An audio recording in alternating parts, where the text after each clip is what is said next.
ನಾವು ನೋಡಿ, ಕದನ ಘೋಷಣೆ ಮಾಡಿದಾಗ ನಾವು ಸಂಪೂರ್ಣ ಬೆಂಬಲವನ್ನು ಕೊಟ್ಟಿದ್ದೇವೆ. ಪಾಕಿಸ್ತಾನಕ್ಕೆ ಸರಿಯಾದ ಪಾಠ ಕಲಿಸಬೇಕು, ಇನ್ನೊಮ್ಮೆ ಇಂಥ ದುಸ್ಸಾಹಸಕ್ಕೆ ಕೈ ಹಾಕಬಾರ್ದು ಅಂಥೇಳಿ ಕದನ ಮಾಡುವಂಥದಕ್ಕೆ ನಾವು ಸಂಪೂರ್ಣ ಬೆಂಬಲವನ್ನು ಕೊಟ್ಟಿದ್ದೇವೆ. ಆದರೆ ಕದನ ವಿರಾಮ ಘೋಷಣೆ ಮಾಡುವಾಗ ಯಾವ ಉದ್ದೇಶ ಇಟ್ಕೊಂಡು, ಯಾವ ಗುರಿ ಇಟ್ಕೊಂಡು ಕದನವನ್ನು ಆರಂಭ ಮಾಡಿದ್ವಿ, ಆ ಗುರಿ ಈಡೇರಿತ್ತಾ ಅನ್ನುವಂಥದ್ದು ಪ್ರಶ್ನೆಗೆ ಇವತ್ತಿಗೂ ಉತ್ತರ ಇಲ್ಲ. ನೀವು ಪಾಕಿಸ್ತಾನಕ್ಕೆ ಏನು ಪಾಠ ಕಲಿಸ್ಬೇಕು ಅಂತ ಹೊರಟ್ವಿ, ಆ ಪಾಠವನ್ನು ಕಲಿಸಿದ್ದೇವೆಯಾ? ನಾವು ಏನಾಗುತ್ತೆ, 3-4 ದಿನ ಏನೋ ಒಂದು ಪ್ರಯತ್ನ ಮಾಡಿ ಅಲ್ಲಿಗೆ ಬಿಟ್ಬಿಟ್ರೆ ಇದರಿಂದ ನಾಳೆ ಪಾಕಿಸ್ತಾನಕ್ಕೆ ಇನ್ನಷ್ಟು ಇಂಬು ಕೊಟ್ಟಂಗೆ ಆಗುತ್ತಾ ಅನ್ನೋ ಒಂದು ಅನುಮಾನ ಎಲ್ಲ ಸಾಕಷ್ಟು ಮನಸ್ಸಿನಲ್ಲಿ ಹುಟ್ಟಲಿಕ್ಕೆ ಸಾಧ್ಯ.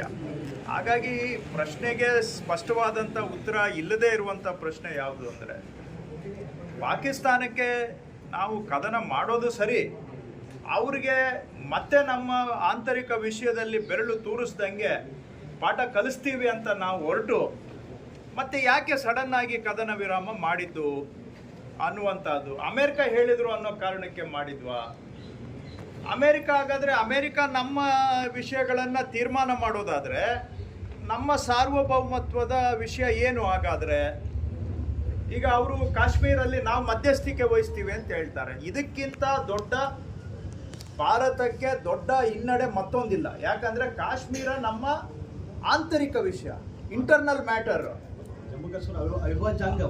ಭಾರತದ ಅವಿಭಾಜ್ಯ ಅಂಗ ಅದು.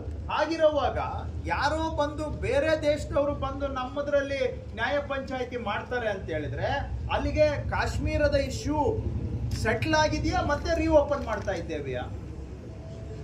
ಇವೆಲ್ಲ ಪ್ರಶ್ನೆಗಳಿಗೆ ಇವತ್ತು ಉತ್ತರ ಇಲ್ದಂಗಾಗಿದೆ. ಬರೀ ಭಾಷಣ ಮಾಡಿಬಿಟ್ರೆ ಉತ್ತರ ಸಿಗೋದಿಲ್ಲ.